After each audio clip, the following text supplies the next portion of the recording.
think majority of people struggle with being confident in themselves. And I think a lot of times our motives are based out of insecurity. And I struggle just like with anybody else. But I think that was instilled with me at a young age, is to believe who you are, who you're made to be. And life is too short to accept anything less.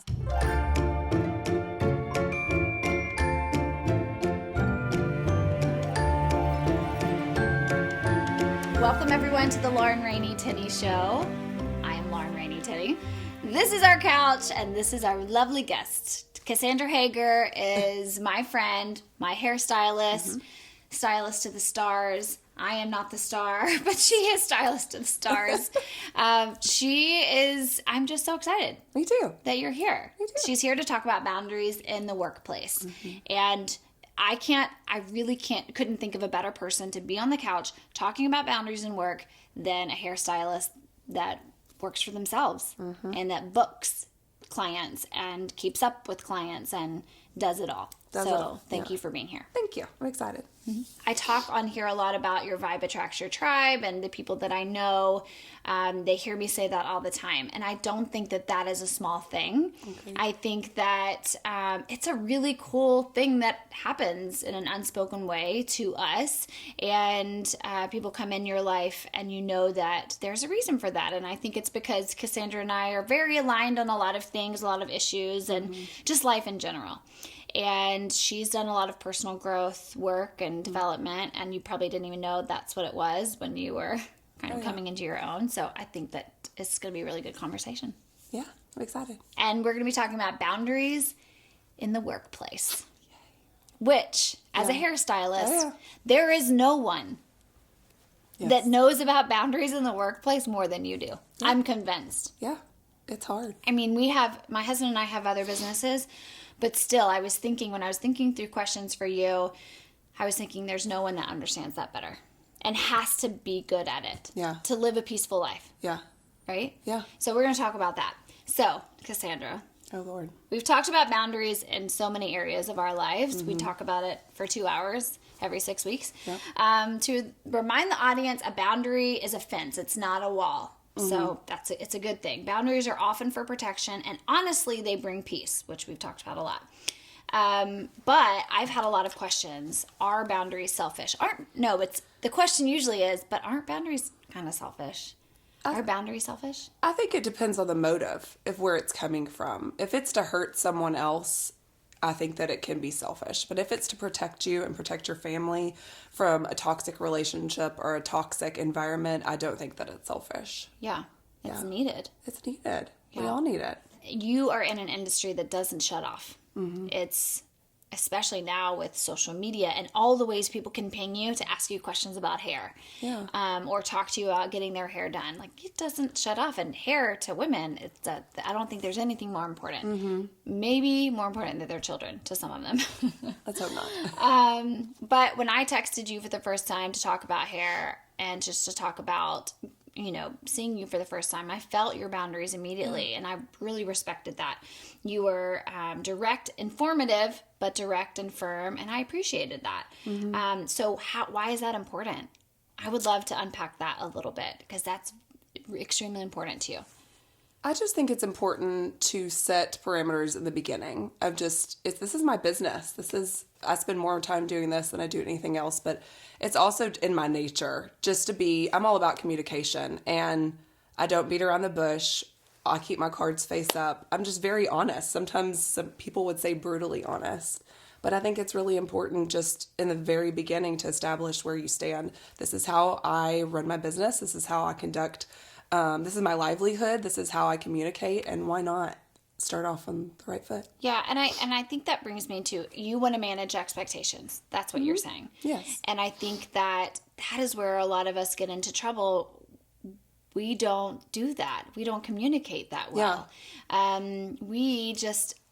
I think it's being Southern, part Southern. Oh, it's okay, whatever, whenever you can talk, or whatever is good for you.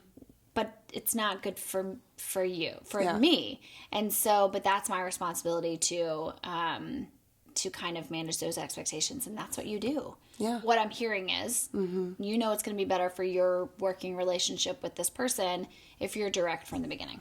Yeah. In a kind way. Yeah, and I think it comes from, I think majority of people struggle with being confident in themselves. And I think a lot of times our motives are based out of insecurity. And I struggle just like with anybody else, but I think that was instilled with me at a young age, is to believe who you are, who you're made to be, and life is too short to accept anything less. Like, I'm confident in the way that I run my business. I'm confident in my skills.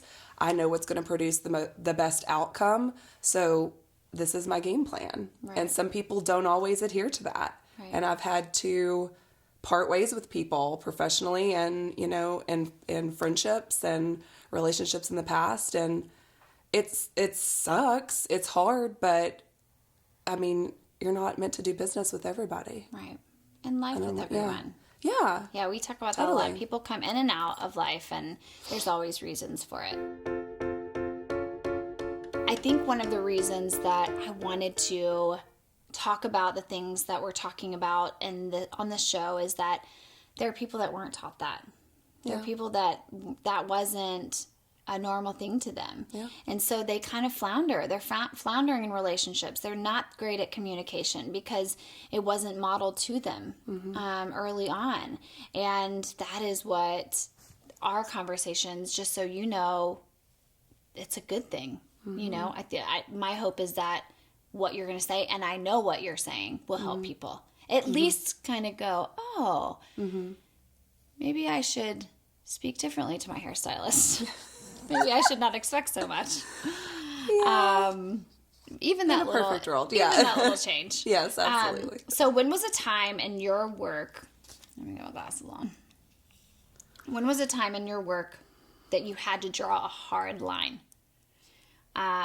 It wasn't easy, but it had to be done. It had to be done for you to be authentically you.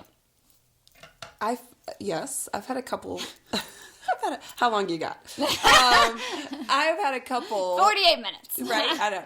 I've had a couple situations, only few, but a few that I had to say, I can't do this anymore. I don't think that I can be your hairstylist anymore because I wasn't feeling respected. I felt like there was no trust. I felt like I was being controlled every 4 weeks for 2 hours, and it's like something innately in me was like, oh my gosh, I can't do this anymore. And when I said that, it was shock and awe, but the person was able to digest it, think about it, and then she came back and she thanked me. Yeah. And she's like, I did not realize I was doing this. And it started her whole journey of personal development.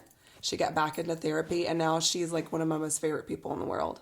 Yeah. But not always does it end that way. Right. But I love that because this is, and I talk about my audacious dream, is for more and more people to get kind of to start down this personal development journey. But I think the beautiful thing about that is you had the courage to be authentically you. Yeah. This was not working for you. Yeah. As my friend Mel says, that's not going to work for me. You were being authentically you. You were loving, you loved them where they were, but it wasn't working. It didn't fit with you. It was violating my boundaries. Your boundaries. Yeah. And so, but you had the courage to communicate that. And you probably weren't rude. No, I was being very respectful. And I have several friends in this industry, and a lot of them feel bullied into doing stuff that they don't want to do because the clients are paying. Yeah. And we feel manipulated a little bit, but we have a say-so. This is our advertisement. This is our livelihood. This is our art. And I think that if we don't feel comfortable doing something, we should be able to say, you know what, this isn't working for me. Yeah. Can we do something else? Or maybe I could find someone else that's a better fit for you. Yeah. I don't think there's anything wrong with that.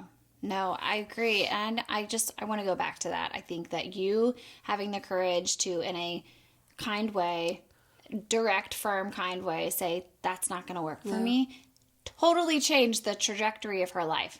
Just with that. Yeah. And I think if we could do that more, not in a ego way. No. it was because it just wasn't working for who you authentically are. Yeah. I think that it would just change things. Oh, absolutely. I think we'd all be healthier. Was there a time it didn't go so well? Yeah, it wasn't met the same way, and we are no longer in a client hairstylist relationship, but I don't stress about that anymore. Like I would dread every time I would have to see this person, and that's not how it should be. No. And I know that they could sense that as well. Right. So it's not fair to either party. It's not fair. Yeah. That's so good. And I think that I'm going to go back to how you handled that. That's really good community. That's when you develop. Yeah. That's when you go to a deeper level with people. And I think that that's a good thing. Yeah. 100%. When you can have those tough conversations. Yeah. Communication. Let's continue with that. Okay. It is the foundation I have found for every healthy, thriving relationship, working, friendship, spouse, whatever. You don't want to offend people. You don't want to ruin a relationship on your part, a client, with a client. So how do you have those uncomfortable conversations? Let's say, for example, a client comes to you and she says, I really want this particular haircut. Mm-hmm. And because you love her, you know her, you've done her hair, it's not going to go well. Mm-hmm. What is that boundary? Because that's what she wants. Yeah. How do you do it? I think it goes back to a trust relationship too. Like I personally, in my job, I want to make you feel and look as good as you can. But maybe what you think you want is not going to look the best. So I just convey that. But I don't be like, no, I'm not going to do that. I'd be like, well, I totally agree. This is cute. I love this. But this is where we're at with your hair now. Why don't we try this first? Mm-hmm. I offer another option or another solution. Or I explain how much more maintenance that's going to be. Or,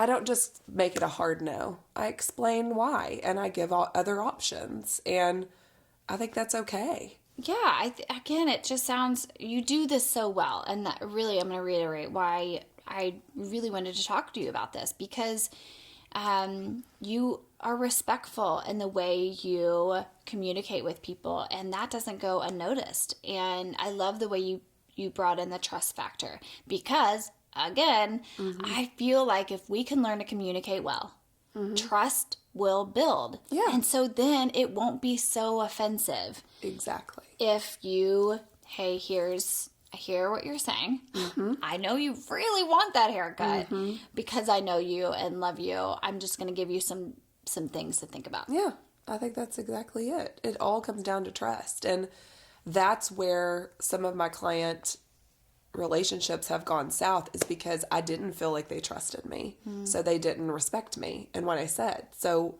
how can we build from that? Right. Like, if you don't trust me or respect me, then why are we doing this? Right. I mean, you can't go anywhere with that. So, and that's in any relationship. Mm-hmm. So it all goes back to that. And you're not going to build trust and respect if you don't communicate and you're not honest. Right. And a perfect example of trust and communication and the client choosing what she wanted was me when I asked for bangs. You looked awesome. I've had bangs many times, but this was a really just quick decision. And you asked. I did. I was like, Lauren, this is what you're going to experience. Mm-hmm. It's maintenance, too. Are you sure? Because this is what it's going to be like. Yeah. And I'm like, yes, I know. Let's do it. But then you're like, okay. And she rocked it, by the way. You totally did. I love bangs for a second. And then I'm like, why? Why did I even do it? But it takes longer than a second for them to grow out. No, I know. It does. It does. But that's an example. Totally. It's a perfect example. Yeah. Cassandra, if I came to you and said, I really want a pixie haircut and to dye it blue. No. That would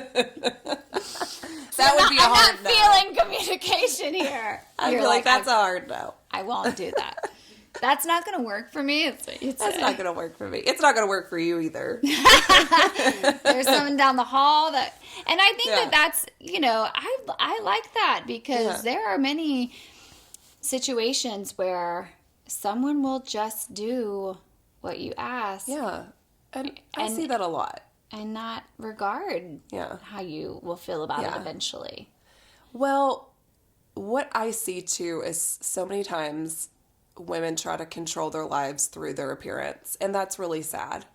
And my job is to make you feel the best that you can feel. But if you're wanting to make a rash decision about your image because your boyfriend broke up with you, or your kids are driving you crazy, or you hate your boss, like, let's stop and take some inventory of, like, what is the source of this? Like, because I don't want you coming back to me tomorrow crying like, you chopped my hair off or whatever. Like, I think it's important to be like, what is the motivation here? Well, and there's a reason that they say hairstylists are therapists. Oh, because there is an underlying, this is the reason I have him right here, is because of a breakup. Like, that happens. And totally. There always is underlying things. And I was talking about this with someone earlier.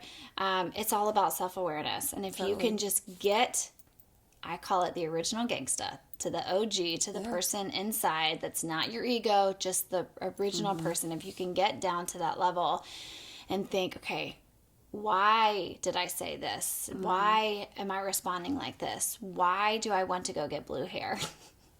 If we can get there, I think that that's a good place to be. Yeah, totally. And you will do your job. You'll do what you can to get them there. Yeah, absolutely. I'm just not. What's going on? Let's talk.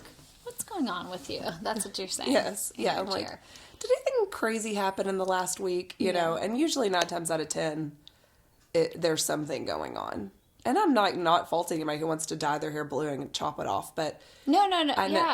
If that's what you, no, I'm like, if that's what you want to do, that's fine.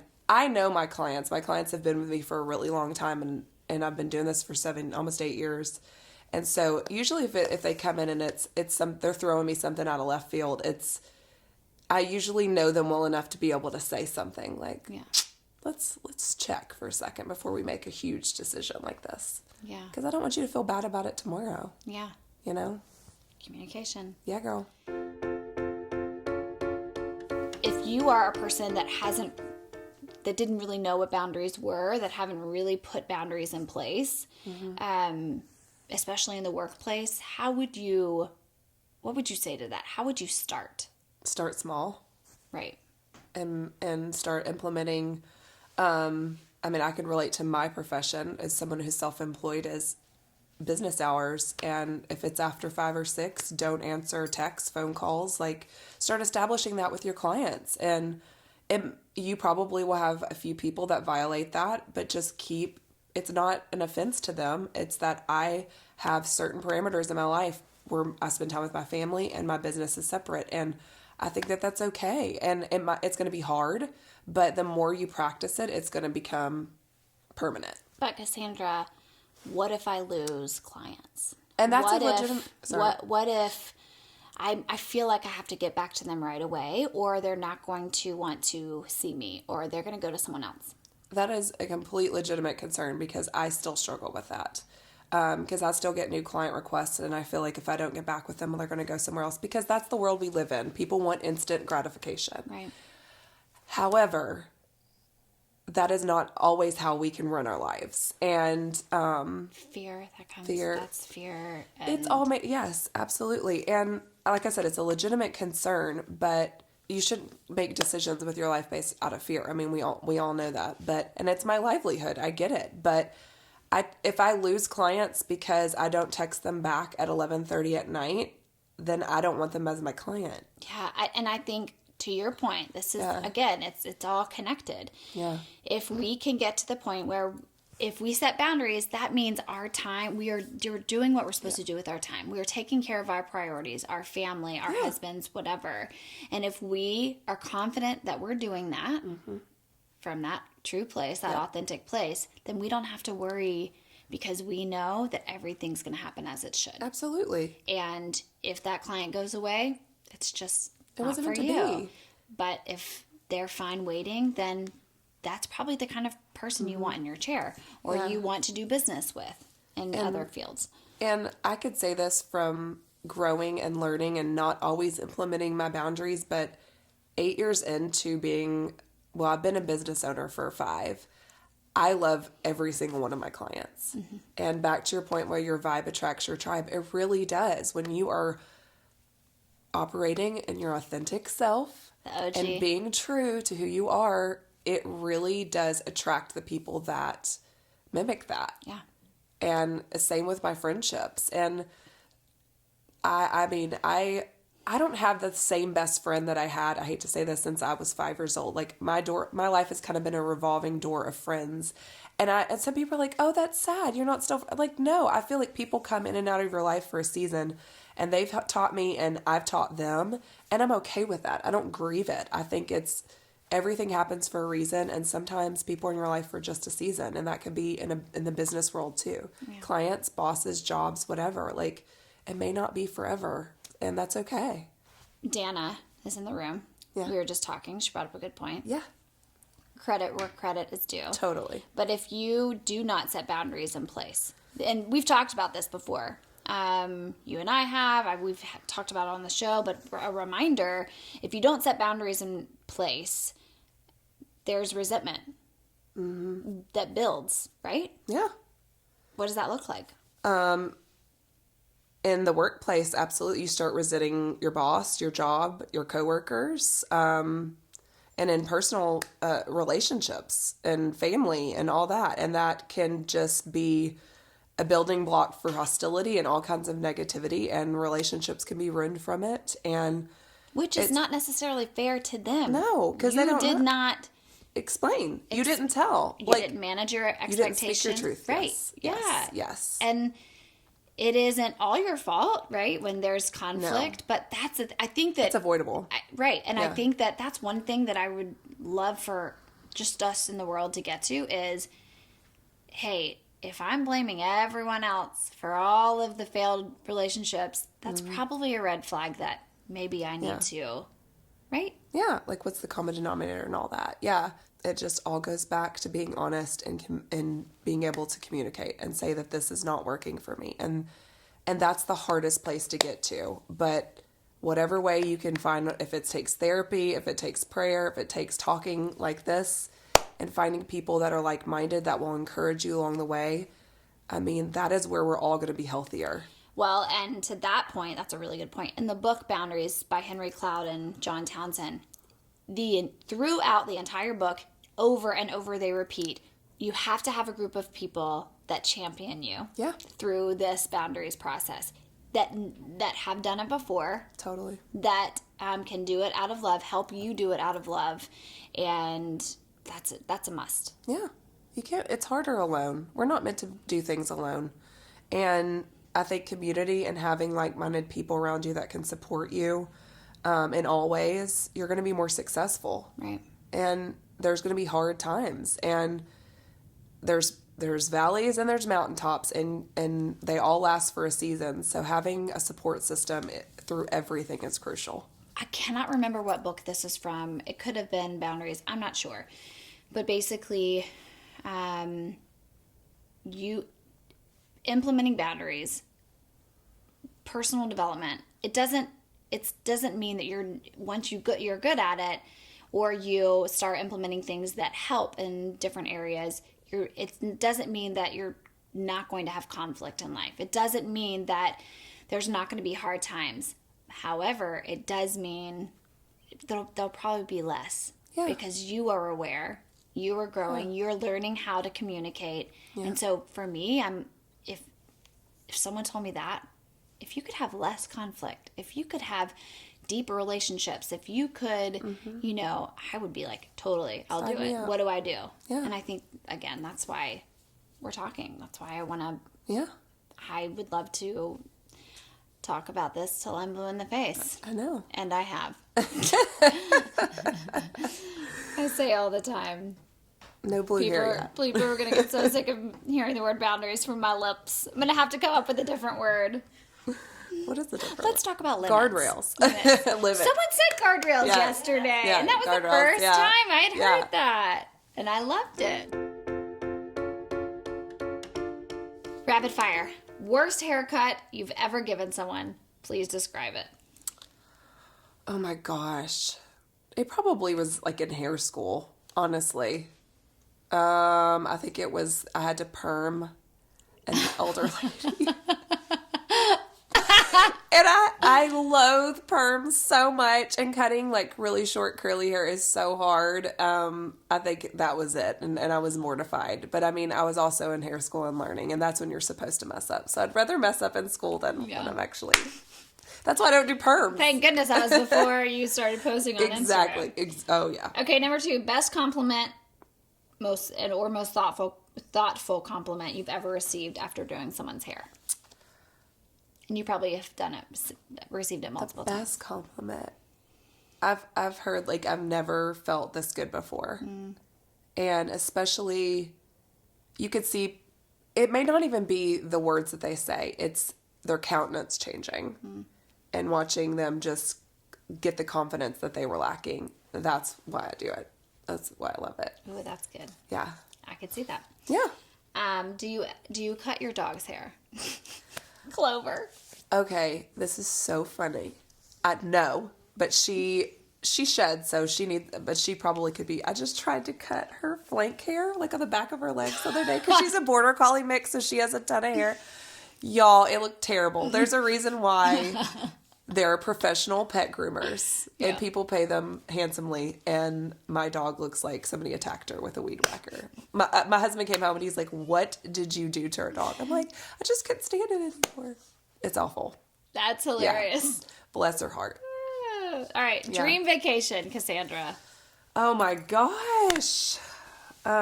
We just went on our dream vacation in September. We went to Italy for 10 days. It was a dream. It was a dream. Vicariously through pictures. I can't go to Italy right now. I know. Sorry. Maybe one day. I interrupted. Go ahead. I'd go back to Florence, Italy, and stay where we stayed in a little villa. It was perfect. It was like heaven. Do you have a favorite Bible verse? Yes, Jeremiah 29:11. I have several, but this is one of my favorites, and it's for I know the plans I have for you, says the Lord, plans to prosper you, not to harm you, and to give you a future and a hope. I love that. I feel like that's the essence of God's plan for everybody. Yeah. It's always good. It is always good. It is always good. Yeah. Thank you for being here on our pink couch. And I had Jenner Johnson on. Yes, love. Which you introduced me to. And I think definitely in the future, the three of us should be just talking about something. Let's do it. Oh my gosh. I think it would be good. It'd be crazy. The world's not ready. Love you, friend. Love you. Thank you. Thank you, everyone, for joining us. I am so glad you guys got to hear Cassandra Hager, and I know you're going to get so much from this conversation. If you're listening via podcast, remember there's a video form. We have a beautiful set. Go to YouTube, search my name, Lauren Rainey Tenney, and subscribe. And if you are watching, there's a podcast form, so you can literally listen to our voices as you drive. And we are on all of the platforms, so make sure you check that out. Remember, people are typically doing the best they can with what they know. And if we can remember that, it will save us a lot of heartache. See you next time.